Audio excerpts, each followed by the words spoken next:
Mayday, asking for help in times of need. Speaking to that is a familiar guest to the show, Andrea Goeglein, talking about that. Books that matter, of course, if you let them. Sitting on your shelf, they won't matter. You must read them and assimilate and absorb them for them to matter in your life. Mayday, asking for help. We've asked for help a number of times on this show, and many people have said maybe we need help. But Mayday, asking for help in times of need. Interesting that you should say that, because when we talk about self-help books, Correct. we get a little away from that asking for help. But self-help does not help self. Correct. Well, the interesting Many reason times. why, well, I would believe that anytime the individual is made better, all the communities, all the different places that person interacts in has actually been made better.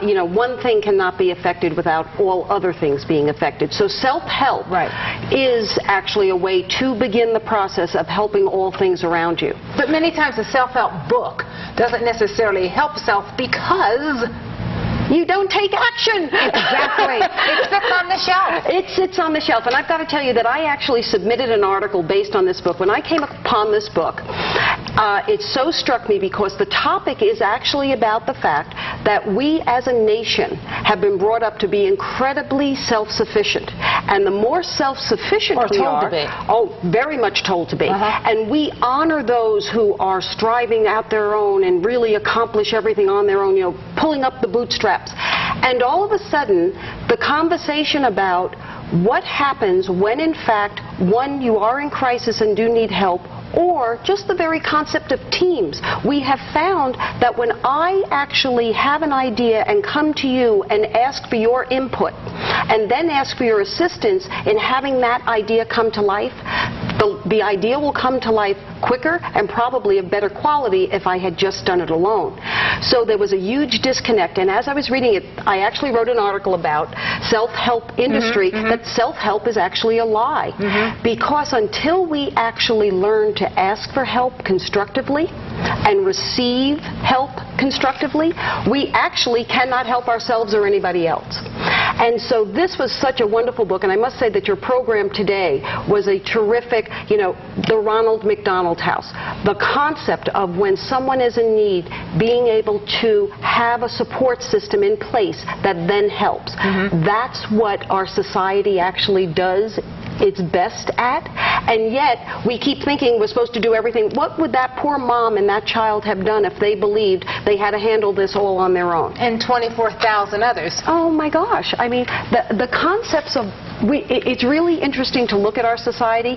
We do our most incredible when we come together, and yet we support the concept of self-sufficiency. And so what this book helps you do, you know, last night we did The Accidental Genius, which I strove for people, please start writing. Because reading these books is truly useless unless you do the exercises and then start to use them in your life. Well, what this author, Nora Culver, has done is given you exercises to look at the very root of asking for help. You cannot even help yourself if you do not know how to first ask for help and know when you need help a little bit sooner than before you're in major crisis.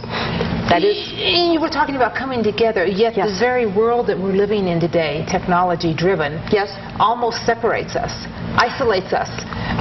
From the computer to the cell phone to the iPod, walking around with your own music in your ear, walking into a restaurant with the phone in your ear, so concentrated on self that we're isolating ourselves from other people. Well, I would look at it slightly differently.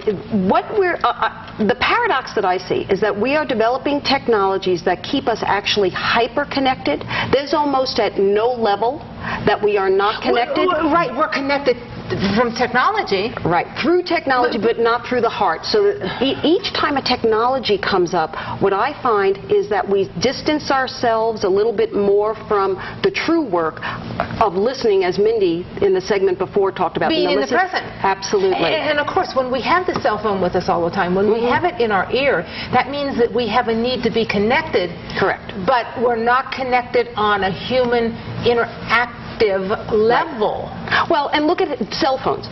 911, the ability to call for help. How many people have in fact been helped much quicker because in fact every one of us has a cell phone and sometimes two in our possession. Okay. So what we are missing is the ability of how do we ask for help in a way using the technologies that makes me stronger and the community that I'm in stronger. And that's where a book like Mayday really comes in, because it allows you to examine, do I ever ask for help? You know, I had a real funny thing occur when I started reading through some of these exercises, because I remember the very first time that I moved into a community where it was common for people to bring, when you invited people to your home, they brought food. I grew up in an environment where only my aunts brought food. Like, you never asked anyone outside the family. We'd never have a guest come into your home and expect anything of them.